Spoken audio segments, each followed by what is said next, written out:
And we welcome you back into historic Fleming Stadium here in Wilson, North Carolina. Joe Brennan alongside Carter Hill as the Tobs lead the Pilots 3-0. Up to bat is Mason Dunaway as the Pilots will go 3-4-5. Here's the first pitch from Cam Edmondson, and it's true. Edmondson has held the Pilots scoreless through 3 frames already and only given up 3 hits. 0-1 pitch. This one tipped back for an 0-2 count. Dunaway, the shortstop. This is his 3rd season playing with the Pilots. Already 1 for 1 on the night, and Carter, that continues his hit streak. That makes it 12 straight games. The 0-2 pitch, knifed foul, and we stay stuck at an 0-2. Well, and Mason Dunaway, too. We've seen quite a few guys steady on the Pilots roster. Mason Dunaway, Trey Morgan, that has been around for quite a few seasons, and Dunaway continuing to hold on to his legacy in Hampton. I mean, steady is an understatement. Yes. He only has 2 games this season without a hit in 23 appearances, and that's given him the 8th best batting average in the Coastal Plain League. Coming into today, hitting .367. There's a swing and a miss on a drop third strike. They'll toss over to first and make out number 1. Nice way to start the inning for Cam Edmondson. And Cam Edmondson's somebody who was a reliever at Indiana State this past year, but talking to him the other day, he wants to be a full-time starter with the Sycamores next season. So trying to stretch himself out and collect as many innings as possible, and he's done a really, really nice job continuing to throw scoreless frames as a starter here in Wilson. That brings up the first baseman, Justin Stark, who struck out his first at-bat in the top of the first. Well, and Joe, that was the one, too, where he was called out on batter's interference as well. That one of the more unconventional double plays we've seen this season as he waves by that one for an 0-2 count. Regardless, the VMI cadet is coming off a absolutely stellar redshirt junior season. He was first team All-Southern Conference over there at the hot corner and ranked 35th in Division I for batting average, hitting .392.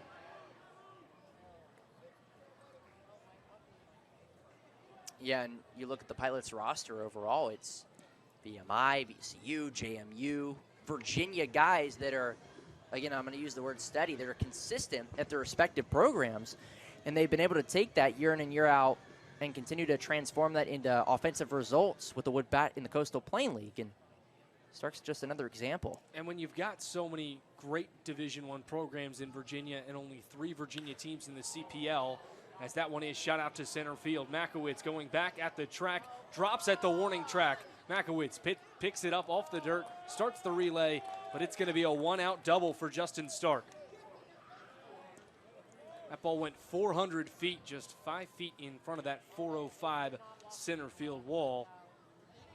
And now a man in scoring position for Christopher Martinez, the third baseman. Well, and just a pitch, they got too much of the plate if you're Cam Edmondson, but you know, good hitters do good things with those type of pitches, and Stark thought for a minute he was going to leave the yard, but able to drop one in off the wall out there in straightaway center.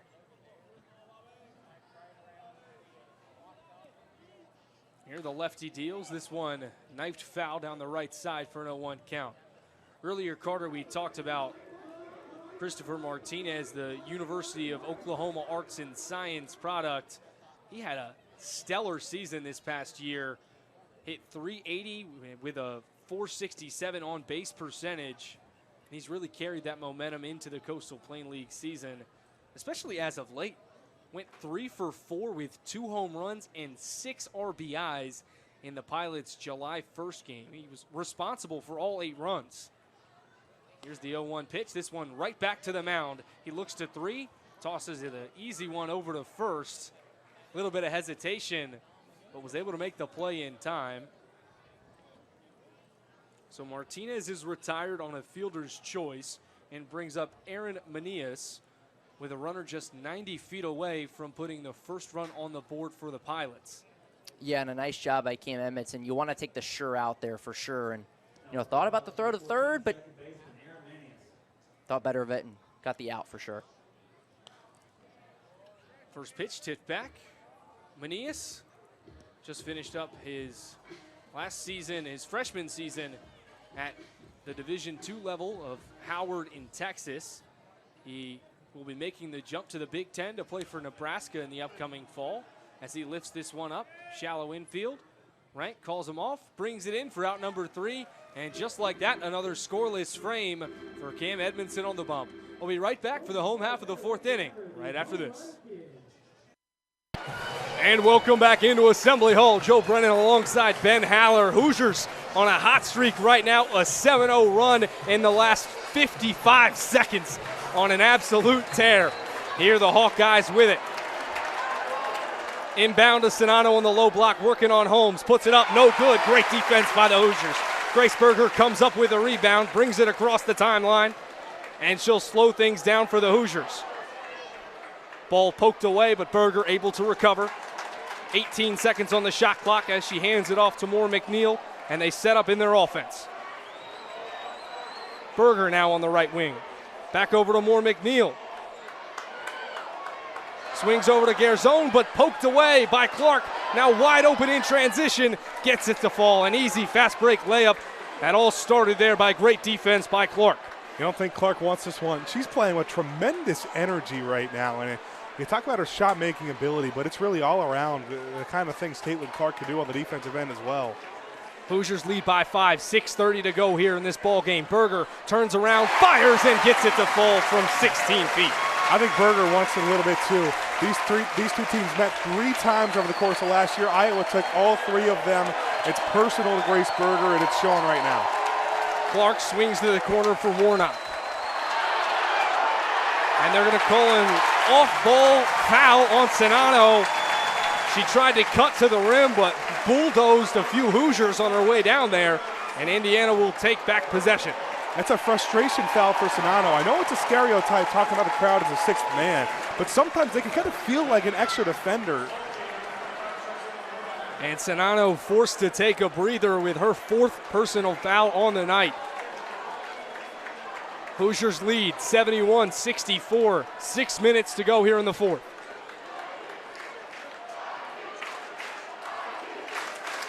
Scally on the left wing. Kicks it over to Moore McNeil. Now Holmes on the low block. Give and go. Kicks it over. Extra pass to Garzone. Gets it on the doorstep. The ball movement of this Indiana team, always making the extra pass, the kind of players they have. Hoosiers lead by 9. Caitlin Clark guarded by Moore McNeil, who's been on her like bark on a tree all day long. Warnock, the top of the arc, driving on Garzone. Double comes from Scalia. She gets the steal. Hoosiers have numbers, moving in transition. Scalia swings to Berger from long range. Air ball. Warnock comes up with the rebound. Yeah, that's big for Iowa. They need that one to slow the crowd down a little bit, slow the game down. Clark quickly the other way, drives in with the right, gets the bucket to fall, and one. She'll head to the stripe for another. It's impossible to put Iowa away just because of Caitlin Clark. She will not go quiet. And she's so quick at bringing it from the backcourt to the front court. There just catches the defense sleeping, attacks with the right hand, and just catches the Hoosiers off guard. An easy bucket there. And as the Hoosiers see the replay on the screen, the fans are not loving it. It's not. Clark gets the free throw to fall, converts the questionable and one, and the Hoosiers now lead by 6 with just under 5 minutes to go here. Berger on the right baseline, cross-court pass to Scalia. Reverses to Berger, top of the key. She's looking down low, but will give it up to Moore McNeil. Garzone wide open in the corner. Bang! Garzone hits it from downtown, and the Hoosiers now back up by 9. A freshman should not be able to make that big of shots. Twice now. On the inside, swings it out to Morton on the right wing. She hits front iron. Berger comes up with the rebound, and the Hoosiers are starting to feel pretty good about this game, Ben. Just over 4 minutes to play. Indiana with the basketball, up by 9. Grace Berger on the left wing.